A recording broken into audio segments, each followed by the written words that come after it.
పిచ్చి పీక్స్కి వెళ్ళిపోవడం అంటే ఇదే అంటారేమో. అక్కడ ఉన్న మనుషులతో వాళ్ళకి ఫిజికల్గా మెంటల్గా టాస్క్లు పెట్టండి బాబు అని అంటే ఫోన్లు పగలగొట్టడం అనేది ఒక టాస్క్ అయితే ఇచ్చారు నెక్స్ట్ ఎపిసోడ్లో. అయితే ఆ ప్రోమో ఇవాళ షో తర్వాత రిలీజ్ అయింది.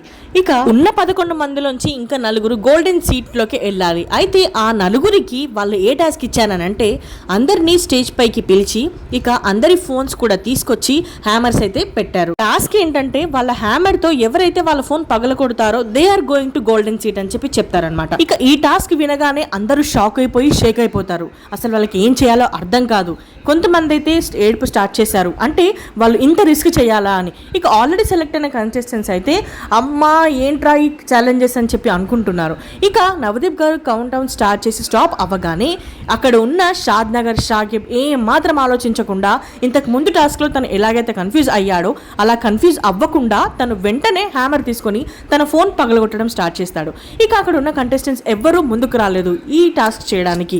కానీ షాద్ నగర్ షాహిబ్ తనకున్న ఫ్రస్ట్రేషన్ అంతా చూపించాడేమో అని నేను అనుకున్నాను. ఇక శ్రీముఖి విన్నర్ ని కూడా అనౌన్స్ చేసింది. సో నెక్స్ట్ కంటెస్టెంట్ ఎవరంటే Shadnagar Shahib is going to Bigg Boss season 9. కానీ ఈ జూరీ మాత్రం అంటే టాస్క్లు పెట్టండిరా అని అంటే ఇదేంటో పర్సనల్ గా ఆడుకుంటున్నారు వీళ్ళని నాకు అనిపించింది. మెంటల్ గా ఫిజికల్ గా అయితే ఫిక్స్ అయిపోతారు, కానీ ఇలా ఫోన్ పగలగొట్టమంటారని ఇంకేదో చేయమంటారని అనుకోరు కదా. కానీ అక్కడ ఉన్న కంటెస్టెంట్స్ కూడా చాలా మంది బాధపడ్డారు. మరి ఈ విషయంపై మీరేమనుకుంటున్నారో కమెంట్ సెక్షన్ లో కమెంట్ చేయండి. అండ్ రేపు ఇంక ఏ ముగ్గురు మరి గోల్డెన్ సీట్ లో కూర్చుంటారో తెలుసుకోవాలంటే ఖచ్చితంగా మన ఛానల్ ని సబ్స్క్రైబ్ చేసుకోవడం మాత్రం మర్చిపోద్దు. Thanks for watching. See in the next video.